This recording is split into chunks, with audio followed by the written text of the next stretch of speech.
Hello everyone, I am Celine with StormWise.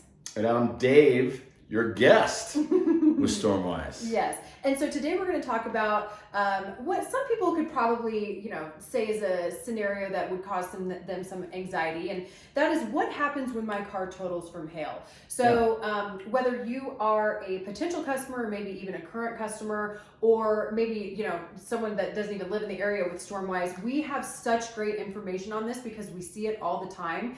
And if you can stay tuned for these 10 minutes, we're really going to give you some great pointers on what to do if your car totals from hail. Now, we have another podcast that's called How Does Insurance Determine My Hail Damaged Car is a Total Loss? A little bit different subject matter, so we're not going to get into how your car, how can trying to stay on track. We're going to stay in our lane here. We're going to say, okay, what happens when my car totals from hail? Okay, so what, Dave, is the first thing that is going to happen, when your insurance company determines that your car is a total loss? Well, you're going to get a phone call from their total loss department, and you're going to get another representative, more than likely, that's going to be taking care of the claim from there moving forward. And they're going to tell you, okay, your car is totaled, and we have determined that the value of this car is X amount. Yeah, and don't freak out on that, okay? If that amount is lower than what you're expecting, you should expect that. Yeah, you should expect that. Guys, you got to keep in mind, insurance is a business. This is not a charity. This is not a not-for-profit. They are doing this to make a profit. So don't worry. They're not giving money away. Yeah, they're not giving money away. But don't worry. We're going to give you some tips here. But that doesn't mean that your hands are tied here. I mean, you have the right to be able to be paid 100% of what your car is worth. And now sometimes the number's going to hit right on the head. Do your due diligence, and that's what we're going to go through here. Do your due diligence. Go on a couple of websites. A couple I always throw out there: cars.com, autotrader.com. Yeah, those types of websites where they're selling cars. Full retail value. What's a website that you don't want to go to? You don't want to go to KBB. They're not going to. Well, they're going to have trade-in values. They're going to have a full retail value. They're not actually selling cars. They're taking averages. Might have been from a year ago. Yeah. They might be not current numbers. The numbers that they're averaging, you don't know how current those are. So you want to look in your area, and not only that, that's another good point, is you're really getting within 50 miles is what you're looking for in your area, and you can get into the advanced options on these websites. And here you can fill out a couple things. One is the distance you look, 50 miles. These are solid comps for your car. You're going to put in all your bells and whistles. Yeah. So everything that you've got. If you've got leather seats, if you've got navigation, if you've got a heated steering wheel or a heated windshield, lane departure, all that stuff. Which your representative that's working on the insurance company is just a person. Some of these people honestly don't know that much about cars, believe it or not. It's just a job for them. So they may have overlooked a lot of things that add to a lot of value to your car. I know when we had our car totaled, they had the engine wrong in it. Well, that's a big difference. You don't have the high engine. Kind of a big deal. The stronger engine to the weaker engine. I mean, that's $1,000 difference, $1,500 difference just in that. Yeah. It was all-wheel drive, leather interior, has a sunroof. You want to be putting all these in that advanced options. Once you fill that out to the best of your ability, then click your search, see what comes up, get that priced out high to low. Come on, give yourself the benefit of the doubt there. Sort by high. Take your highest 3 comps that have all this stuff filled out and use those 3. You're going to need the VIN numbers off of them. You might even want to take a screenshot of that. Yeah. And you're take going a screenshot, copy the link. Yeah. And then that's how you do what we call contest the value of the car. Well, you're going to look and see, does this value match up with what I get? Yeah. I mean, don't contest it. If they give you more, which doesn't happen a lot, but it has happened. It does. It has happened, but it's rare. But if it's lower than what you're seeing, then all you do, it's an easy process. You go back to your total loss adjuster and you just say, I would like to contest the value of the car. Yep. In that email, you're going to say, here are the comps that I found. You need to include the VIN, and ideally, like you said, within a 50-mile radius. Yeah, and they're probably going to have you just email this information in. I know when we went through this personally, they did not fight me back too much on this. I sent them in, and they were like, oh yeah, no problem. And then they actually cut the check for me for the additional $15. Now, what value are they going to pay you out? Is this like, similar to a trade-in or, a private party, or what, how do you determine the value that your insurance company should be paying you? Well, it's full retail, or I believe the term they use is actual cash value. Actual cash value, which is full, which just means what it was worth before the damage at full retail. Yeah. So you don't even take in the fact that it's a damaged car. It's before it was damaged what its value is. Yeah, right. Okay, so yeah, I just want to make sure I clarified that when you look up what your value should be, say you do go to Kelley Blue Book or you go to a dealership or something, trade-in is going to be way lower. Yeah. That's not what your insurance pays you. You're not looking for what they've sold their cars for either, actually.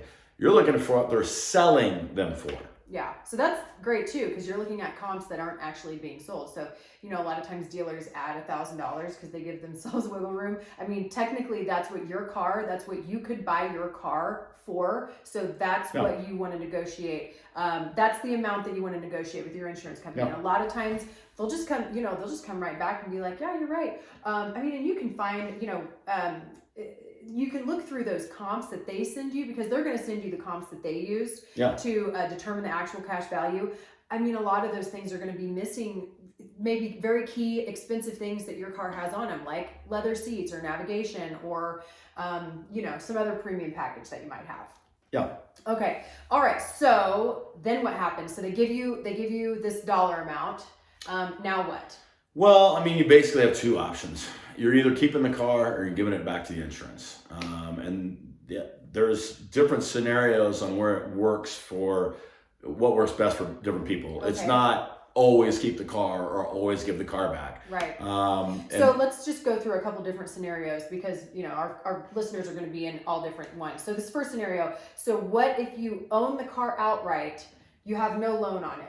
What's the scenario on keeping it or giving it back? And again, in all these scenarios, this is a very personal decision, but these are the things you want to take into account. So if you own it outright, then they're going to say, let's take easy numbers. Let's say they go, $10,000. We think your car's worth, you've negotiated to $10,000. Mm-hmm. You're good with it. They're good with it. Okay. We can give you $10,000. Where you're going to want to ask before you give it up, what's the buyback?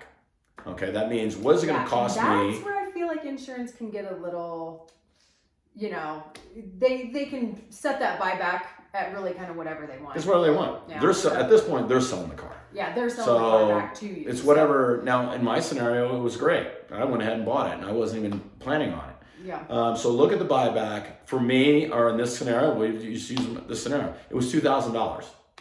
So what they're going to do is they're going to net the $2,000 off of what they're going to pay you.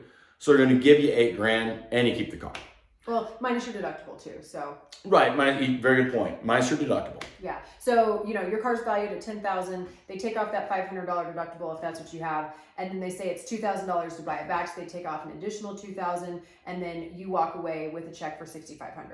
I think you get some property tax. Yeah. You get paid property tax back to depending on where you live. Mm-hmm. It could differ on how much that is. Yeah, that's. But the property tax you paid at the beginning of the year. I think that was an extra $800 on ours. So, yeah. I mean, so it can be substantial depending on where you're living. Yeah. Okay. Cool. So that's the first scenario. Now that's if you buy it. Now if you buy it from the insurance company. Now if you're like, whatever, I don't need it, then what happens? Then they're going to give you the $10,000, and they're going to set up a time to come pick up your vehicle. And so they're going to have a tow truck come by, and you're like, hey, okay, we'll be in touch. And it'll probably be within a week. Yeah. And make sure you answer your phone on that. You want to clean your car out. Yeah, clean your car out. Because they'll take it with everything in there. Yeah. And if you haven't cleaned it out, then it's kind of tough to get it back, because then you got to go drive down the impound and it's a mess. Yeah. Okay. Second scenario: you have a loan on the car, but what the insurance money is gonna be, it will pay that off. So what happens if you keep the car in that scenario? So now if loan pays off, and it always depends on how much did you owe on the car. So let's keep easy numbers again. You got $10,000. Do you owe $5,000 on it? If that's the case, then the first $5,000 of that 10 is going to pay the loan off, and they're going to pay you $5,000. Now, if you want to keep it and it's $2,000, now you get the car and you get $3,000. Mm-hmm. So and that's really not a bad scenario. I mean, that's not a bad situation to be in. Not too bad. But what are some of the things that people need to keep in mind if they do keep a totaled from hail damage car? Yeah, and this is state by state too on the way they do this stuff. But some insurance companies will insure a totaled vehicle. I think Progressive does. You can call around and figure them out. Some of them do, but it can't. Like full coverage, or it is full coverage with an asterisk, so it cannot total again on the same damage. You so can't claim it. You can't claim. You can't claim hail again on the car. Yeah. It's done with hail claims. Yeah. But your premium's going to go way down because this car is worth a whole lot less. A couple things are going to come into play. It's going to be insured as a lesser value, but you own it for a lesser value, so that's fair. And it can't total on hail again. So if it hailed on it again really bad, well, you can't make a claim on that. Out of luck. But if you were in a car accident and it really totaled, like it's non-drivable anymore. Or stolen, or, floated away in a flood. Any number of those things. You're going to get paid back. Yeah. Okay. All right. Now let's talk about this third and less savory scenario where you've got a loan on the car. Say you owe $20,000 on this loan, but your car is only worth $15,000. Yeah, and this is an interesting one, and it's come up a couple of times with us over the years where it's put people in a difficult position. In this case, it's very tricky. You want to know exactly what you stand.